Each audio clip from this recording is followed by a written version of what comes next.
Allah. Mana milik kita, tidak ada milik kita. Semua yang ada Allah yang punya.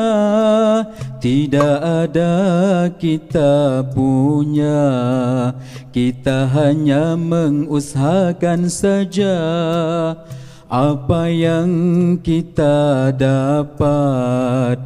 Allah sudah sediakannya.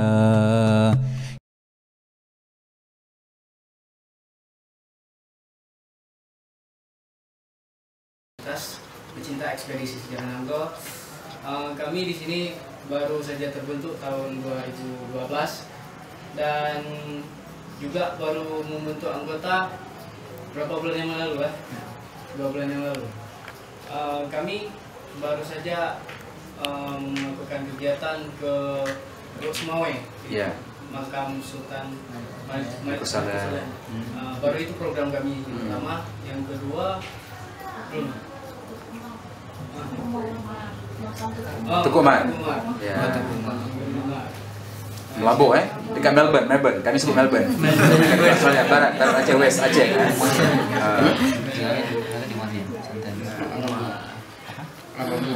Kemarin terakhir dengan adik-adik ini sempat buat pembersihan dekat makam keluarga Cunya Adin. Cunya Adin salah seorang heroin di Aceh. Kita buat pembersihan makam itu. Lepas tu mereka sempat juga naik ke makam Hamzah Fanshuri. Ini gabungan berapa universitas? Usia ya. Oke, dari Fakulti Ilmu Keguruan, jurusan Sejarah dari Universiti Shah Kuala. Shah Kuala belum pergi ya? Belum pergi. Oke, tak apa. Saya nak cerita sikit pasal Aceh Darussalam. Kerajaan Aceh Darussalam. Artinya memang orang Melaka kena berterima kasih pada Aceh. Kalau tak memang Portugis tak ini, kalau tak memang dah menguasai betul. Satu benteng lagi yang tak dapat ditakluki iaitu Formosa. Yang benteng-benteng lain satu Melaka tu sudah ditakluki oleh orang Aceh dikuasai. Tapi sebab ada pengkhianatan, orang kita kan ada pengkhianat luar biasa lah, ya kan. Aceh Melayu Nusantara biasa antara Pahang Johor, akhirnya Aceh pun kalah di sana. Dan Panglima PD itu kalau pergi ke Melaka ada, ataupun Syekh Samsudin Asmatrani, seorang mufti Malikul Adil di Aceh itu, makam dia pun di Melaka. Jadi itulah di antara pengaruh Aceh sampai Semenanjung Malaya dulu. Nah, sekarang ini peninggalan sejarahnya banyak sekarang ni di Aceh. Kalau nak pergi asal muasal Aceh Lamuri itu juga Kampung Pandai Aceh Darussalam, mungkin boleh pergi ya. Bekas kerajaan Aceh Darussalam awal. Dari Kampung Pandai dipindahkan ke arah bandar lagi. Kemudian ada makam Kandang 12, makam Iskandar Muda, makam Shah Kuala, makam Hamzah Fanshuri. Kemudian ada gunungan bekas Tengah Iskandar Muda, Taman Ratu Pahang. Itu kena wajib tengok semua. Kemudian juga ada Pocot ni Gerkop, kubur askar Belanda yang mati di Aceh lah. Ada ribuan. Kemudian peninggalan Turki. Aceh sudah ada hubungan dengan Turki dulu. Ada peninggalan dia. Kemudian juga sejarah makam Shah Kuala juga dekat di sini juga. Jadi banyak sekali peninggalan sejarah yang berkaitan dengan Aceh. Ibnu Battuta masuk nggak ke Lamuri? Lamuri ada ya? Masuk. Disebutkan ada. Ada ya? Jadi mas sejarah itu sedang kita coba kaji balik lah. Jadi kemudian yang menariknya Banda Aceh ini memang lawatannya memang kita sampai melihat bekas-bekas jejak sejarah. Juga lepas tsunami, lawatan tsunami lah. Seperti kapal ini, ada kapal besi semua. Jadi saya rasa kalau hari ini berapa bulan? 7, 8 ya? 8, 11 hari Rabu ya? Jumaat. Jumaat. Maknanya masih ada masalah kalau nak tengok melawat tempat-tempat sejarah itu, tempat tsunami sekali jalan. Nanti saya bagi itinerary yang senang, tak payah zigzag kan, mungkin Mordi bisa tolong boleh cerita semua, tinggal susul macam mana nanti. Kemudian kalau selama di Banda Aceh ni okey nak jumpa dengan mana-mana universiti, boleh melalui adik-adik mahasiswa ni ya, bisa dibatasi ya. Mau jumpa dengan mahasiswa sejarah atau fakulti, boleh bilang aja Tamburi Malaysia atau tempat-tempat lain. Jadi insyaAllah kita menyediakan guide lah selama di Banda Aceh, dari Mempesa maupun dari KBSN ni. Jadi, nah itu sekilas pandang. Diminum nih kue-kue dia di tunggam orang ni kan. Jadi kami sehabis gegaran besar tu, dengan semua jiran-jiran di sini beratur di jalan inilah. Jadi takut masuk ke rumah sebab masih ada gegaran kecil. Tapi rumah okey, tak ada yang retak pun okey. Saya masa kejadian gempa tu pukul 7.58 pagi atau pukul 8 pagi itu berada di pusat bandar di Padang Belang Padang itu. Saya jogging pagi. Jadi lepas geram besar tu selama 10 minit, 7 minit pertama tu kiri dan kanan horizontal, 3 minit last tu yang kuat tu lah atas bawah. Jadi lepas 10 minit tu saya balik ke rumah, lihat jiran-jiran dah keluar semua, ambil kenderaan kereta, keluarkan semua, tengok rumah okey. Saya sempat call kawan-kawan dengan telefon, handphone dah tak boleh, dengan telefon rumah boleh. Semua okey-okey. Jadi dalam masa 15 ke 20 minit lepas gegaran besar tu, depan tadi kan ada pelabuhan ikan kan, dari laut tu pelabuhan ikan. Jadi banyak orang bertepiran lari. Saya memukir elok naik itu kan. Jadi kami pun elok naik kan pelik juga kan. Tak pernah ada elok naik, yang ada elok pasang. Ya kan? Kalau pasang pun mungkin paras lutut lah. Tapi rasanya sini pun tak pernah pasang air sampai tinggi. Jadi saya masuk ke rumah, saya masuk ke bilik situ, saya ambil satu travel bag, ya. Kemudian ada satu bag kecil dan satu kain pelikat saya letak atas katil. Ini kalau air naik ke rumah pun mungkin paras lutut lah. Ada kain lah nak sembahyang. Saya teringat macam tu. Bila saya keluar, tengok air dah mengalir, air hitam, ya kan?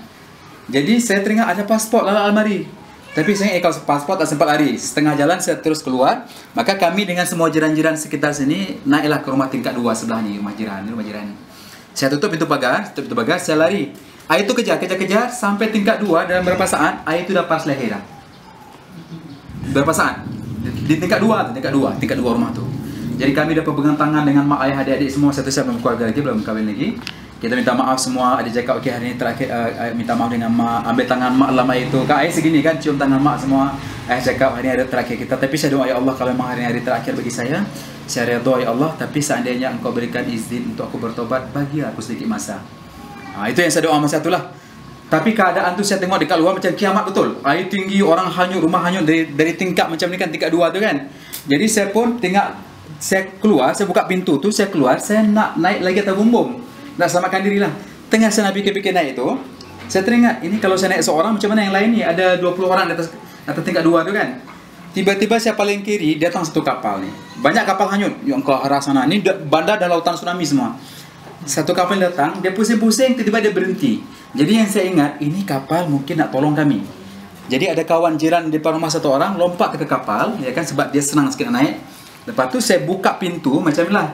Saya tarik, ada 20 orang tu, saya sorong ke atas. Saya tarik macam saya sorong ke atas. Yang kawan satu tarik dari atas, dari kapal tu. Tarik, sorong tu. Ada tali, saya naik last sekali dengan tali ke atas kapal. Sampai atas kapal, rupanya kapal tu kapal kosong, tak ada orang. Melainkan kami yang naik tadi lah. Kemudian dengan jiran-jiran di belakang rumah, semua berkumpul atas kapal tu seramai 54 orang.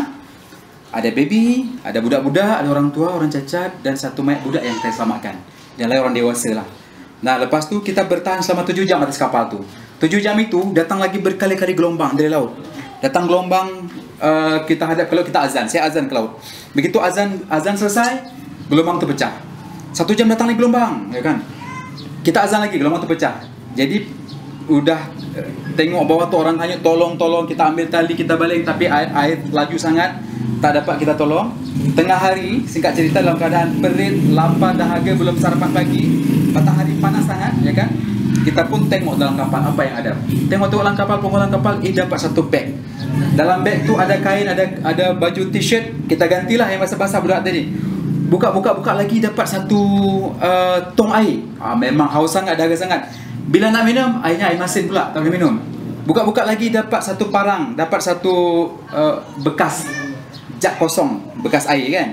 Tak tahu nak buat apa. Rupanya lepas Zuhur, bila datang gelombang berikutnya, dia hanyutkan satu tandan kelapa muda di sebelah tepi kapal. Kami ambil tu kan, air tinggi kan, kita ambil kelapa muda tu dalam 7 buah. Ada pisau semua tadi, parang tadi kita belah. Itu air tu yang kita minum ramai-ramai, isi kelapa muda kita makan. Petang hari, air dalam pukul 3 petang, pukul 4 petang, air paras pinggang, baru kita turun dah rata semua. Saya balik ke rumah tak roboh. Rumah ni tenggelam, tak roboh. Jadi kemudian saya tengok ada lintang bukang semuanya dah masuk. Ada ikan besar-besar saya dalam rumah ni kan. Sebab cermin pecah semua dah tinggal lumpur lah kan. Jadi saya kunci rumah, balik. Hari keempat saya tangsin lagi. Jadi rumah ni tak roboh. Dan barangan rumah ni masih barangan tsunami sebenarnya.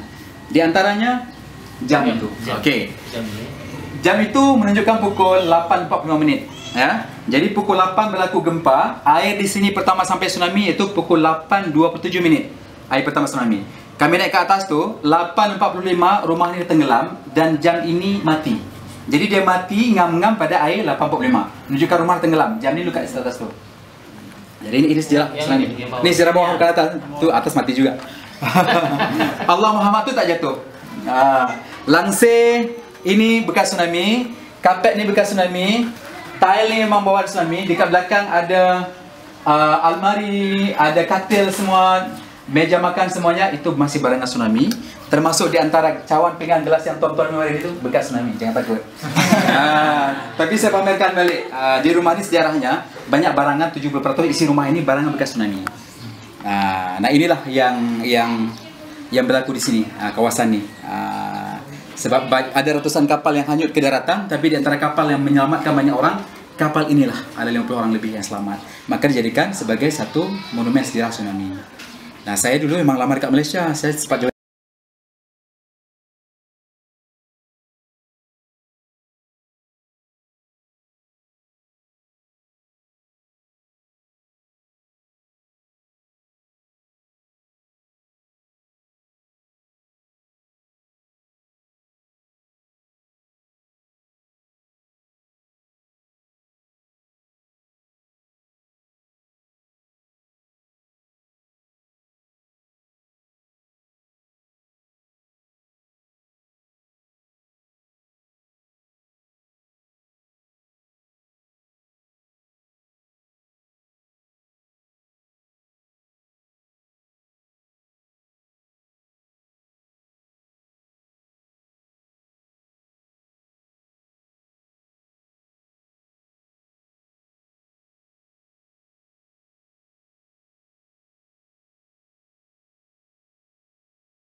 Inilah gerangan suatu mada mengarangkan syair terlalu indah, membetuli jalan tempat berpindah, di sanalah itikad diperbetuli sudah. Wahai muda, kenali dirimu, ialah perahu tamsil tubuhmu. Tiadalah berapa lama hidupmu, ke akhirat jua kekal diammu. Hai muda, kenali dirimu, ialah perahu tamsil tubuhmu. Tiadalah berapa lama hidupmu, ke akhirat jua kekal diammu. Hai muda, arif budiman, hasilkan kemudi dengan pedoman alat perahumu. Jua kerjakan, itulah jalan membetuli insan. Wahai muda, kenali dirimu, ialah perahu tamsil tubuhmu.